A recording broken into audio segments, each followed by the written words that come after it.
Week 6 of the fantasy football season, and here's the top 36 running backs. I'm ranking this week the first guy, Christian McCaffrey of the San Francisco 49ers, so easily the best back in fantasy football this season. Matchup proof is McCaffrey, and he's just in a great offense and a great scheme from Shanahan. So this week, even in a tougher matchup on paper at the Cleveland Browns, I think McCaffrey rolls once again. He's number one. Number two, Bejan Robinson of the Atlanta Falcons. So Bejan Robinson, so far in his rookie season, he's been one of the better running backs in fantasy football as well. I know he's had a couple down games and a couple great games. So this week, in a potential shootout versus a mediocre to poor Washington Commander defense, where we just saw Khalil Herbert run well and a bunch of backups in that game, yards per carry, I think Bejan Robinson has a bigger game than last week, and he's number two. Number three, Austin Eckler, Los Angeles Chargers. So Austin Eckler, he's back in the lineup. He said 99% chance he's going to play in this one. And it's not a great matchup on paper versus the Dallas Cowboys, but the Cowboys are a team you can run on. We saw last week, equal Christian McCaffrey and Jordan Mason, the backup over there, even on a rushing touchdown. And even a few weeks ago with James Conner going off for a big game. So right now, on paper, I know it's not a great matchup, but Austin Eckler could do a little bit of everything. Catch the ball out of the backfield, running between the tackles, and I think this week he gets the Cowboys good on Monday Night Football. Number four, Travis Etienne of the Jacksonville Jaguars. So Travis Etienne, he's amongst the league leaders in fantasy points at the position. And last week versus a good Buffalo D-line, even though I know this Buffalo team's banged up in a lot of injuries, he went out there and have over 30 fantasy points in PPR week. So this week here, in a pretty decent matchup versus the Indianapolis Colts, Jacksonville finally home for this one. I got him at 4. Number 5, Josh Jacobs of the Las Vegas Raiders. So Josh Jacobs this season, more catches out of the backfield, which is always a good thing. And this week, a pretty decent matchup versus the New England Patriots, who can't stop anyone, especially with the injuries they've had over the last few weeks to Matthew Judon and the rookie corner Gonzalez. So Jacobs, him and Jimmy Garoppolo have a good rapport out of the backfield, some quick dump-offs. And we know Jimmy G never had a big arm, and he will work underneath a lot. So this week, Jacobs in a good matchup in a game where the Raiders could be up early and often and running the football a lot. I got him at 5. Number 6, Kenneth Walker of the Seattle Seahawks. So Kenneth Walker, he's been a solid running back so far for fantasy owners in the Seahawks team. And he's got that home run ability as Walker, where if he could get to that second level pretty quick, he could be off to the races for a big touchdown. So this week here in a pretty decent matchup at the Cincinnati Bengals, where I think their defense isn't all that great versus the run. I think Walker, he can make a few plays in this game. He could catch the ball out of the backfield as well. And he's one of the only workhorses pretty much in the league nowadays, is Kenneth Walker, with a lot of splits where guys just not getting those huge 20 to 30 touches per game. Number 7, Tony Pollard of the Dallas Cowboys. So Tony Pollard, the numbers have definitely gone down for him over the last few weeks. From week 3 to 5, they drastically dropped off for Tony Pollard. So this week in a potential shootout on Monday Night Football at the Chargers, he's going to obviously get good workload. Rico Dotto and Deuce Vaughn are the backup running backs over there in Dallas, but not really threats to a Tony Pollard. So Pollard, like I said, he got off to a good start early in the season, but slowed down the last few weeks.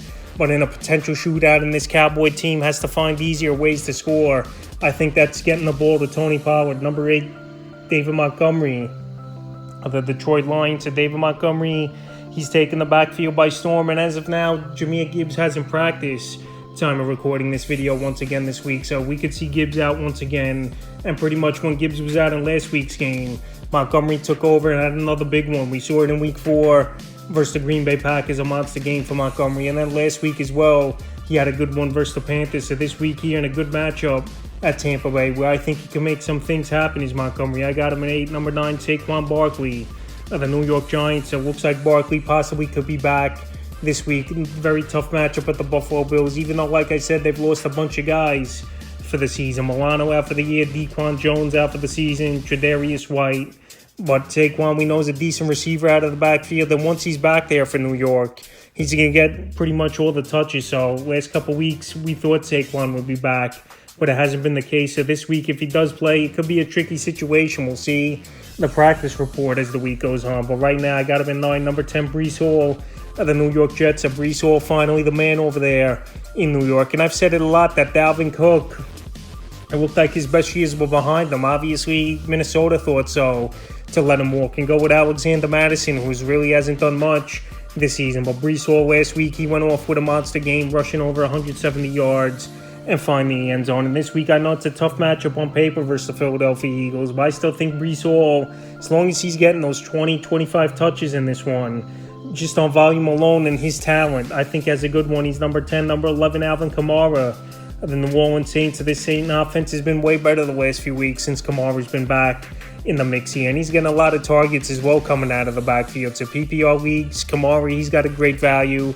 This week, a pretty good matchup with the Houston Texans, even though last week the Texans did well, I thought, versus Bejan Robinson in the run game over there in Atlanta. But this week, Kamara, they're going to target him a whole bunch out of the backfield. Not really a competition at all. Keandre Miller, decent running back they drafted, obviously, was the same team. But Kamara's getting all the big touches and making the plays, receiving as well. Number 12, DeAndre Swift of the Philadelphia Eagles. So DeAndre Swift, it's been a solid first season so far in the early going for him with this Philadelphia Eagle team. And I know this week it's a tough matchup at the New York Jets, but we just saw the Jets give up a bunch of fantasy points to Samaje Perine and Jameel McLaughlin, where I think DeAndre Swift's obviously a more talented back, and he fits this Philadelphia Eagles scheme well. So Swift, we've seen some monster games out of him early in the season. This week, I don't think it's going to be a huge game, but still, he's getting the most of the workload. I know Kenneth Gainwell's there as well, but his numbers really haven't done much, so I got him at 12-13. Derrick Henry of the Tennessee Titans. So Derrick Henry, the decline definitely could be on right now for Derrick Henry, where we've seen some decent games out of him, and then some games he's been non-existent. So this week, obviously, he's still getting a monster workload, even though Tajay Spears weekly has been eating into it here and there, especially on passing downs. But right here in a ball game where it could be tough sledding versus a pretty solid defensive line like the Baltimore Ravens, I got Henry at 13-14. Kyren Williams, Los Angeles Rams. So Kyren Williams, he's been solid for this Los Angeles Ram team. I know last week he was banged up going into the game, but he played versus the Philadelphia Eagles. We also know the Philadelphia Eagles held on to that football pretty much the whole second half of that one, where they had no choice but to throw pretty much to stay into the game was this Ram team. But this week he had the division matchup versus the Arizona Cardinals coming to town. Kyren Williams, he's a talented running back. He can make the plays catching out of the backfield.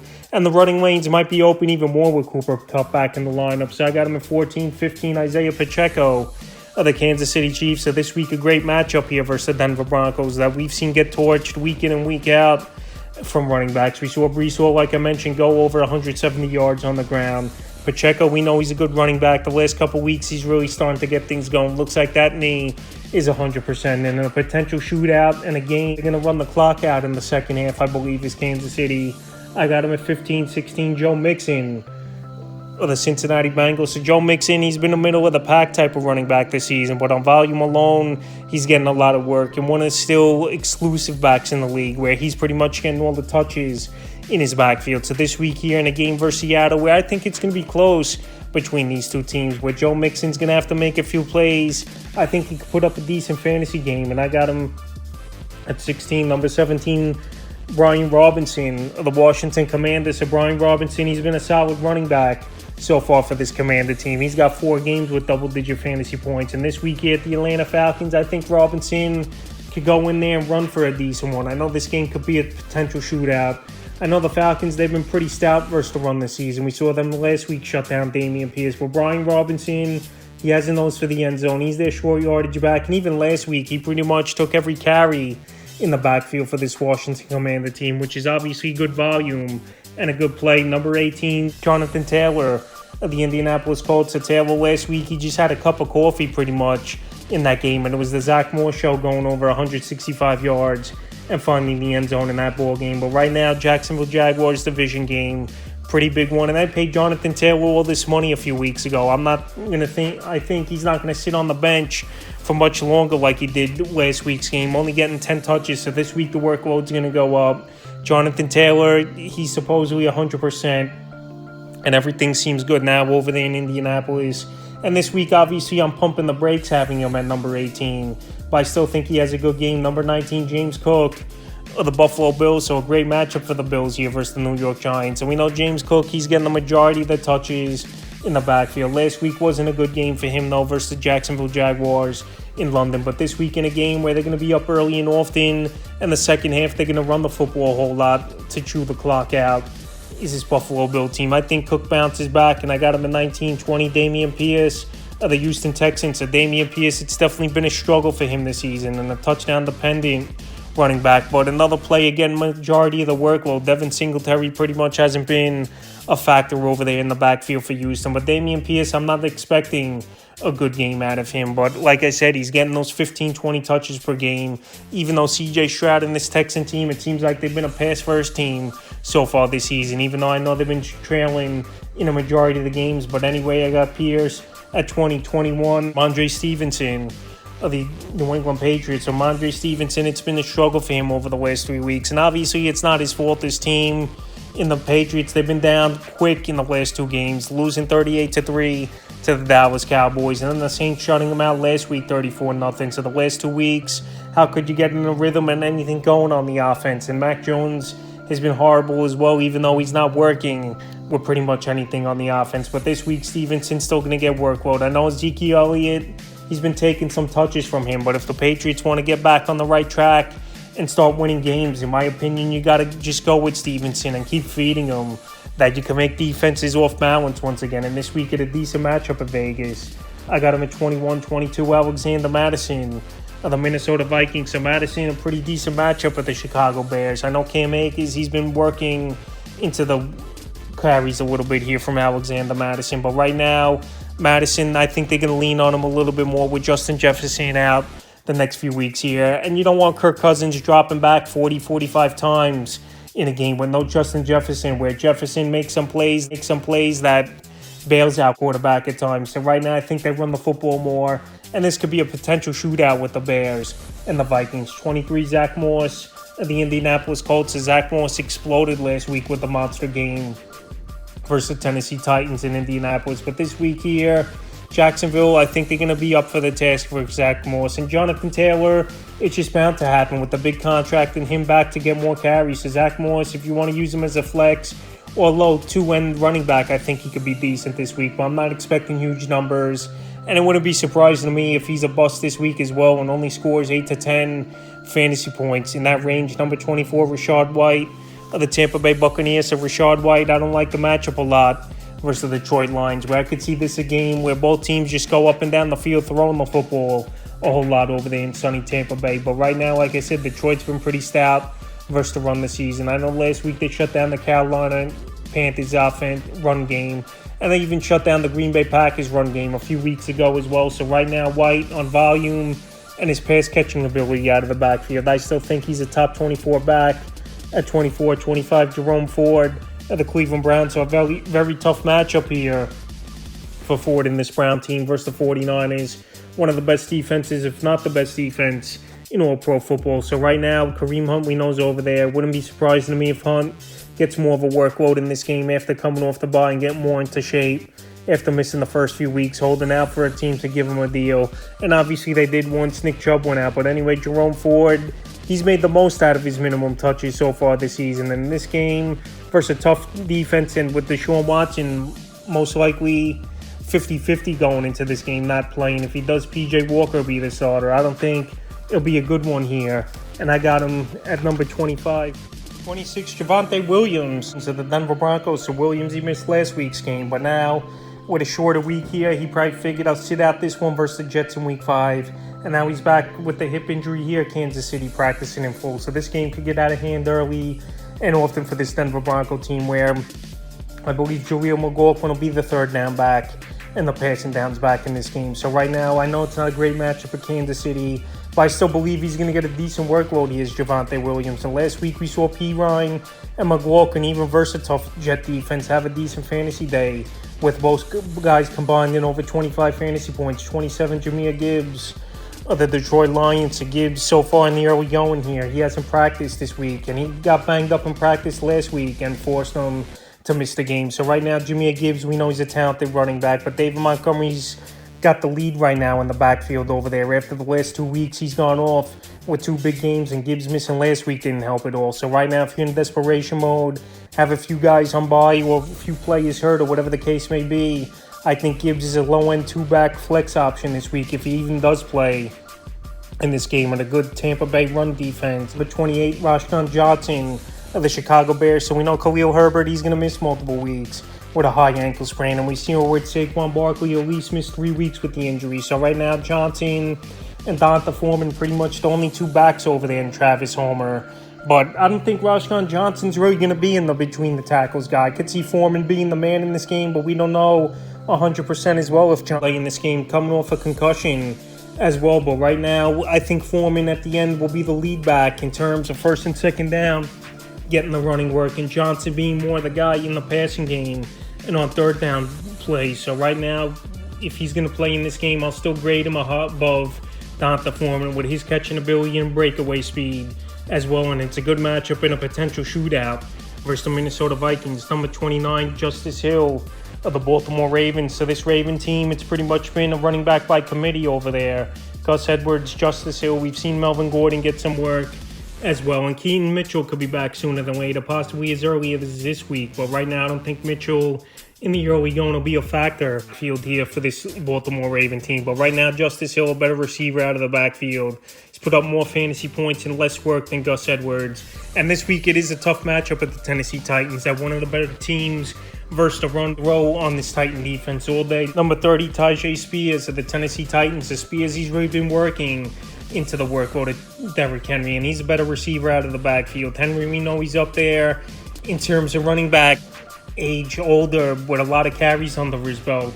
And this week here in a matchup versus Baltimore, where they're pretty stout versus some run, I think Spears could be decent flex option coming out of the backfield, catching some passes. And he's a home run type of hitter runner as well. If he could hit that second level, he's got some breakaway speed. So this could be a game where it's going to be sell out on Derrick Henry for this Baltimore Raven team. And then Tyjae Spears in long third downs or even passing downs where they could get them to do that a lot with Tannehill and this offensive line not being well this season. I think Spears could carve out a decent game. 31, Chuba Hubbard of the Carolina Panthers. So right now, Chuba Hubbard had more touches last week than Miles Sanders. And we know Sanders is banged up with a groin injury the last few weeks. And now he missed practice so far in the early reports of the week here with a shoulder injury. So Hubbard possibly could be the man in the backfield. And this is going to be a game, though, where Miami's going to get off to a quick start.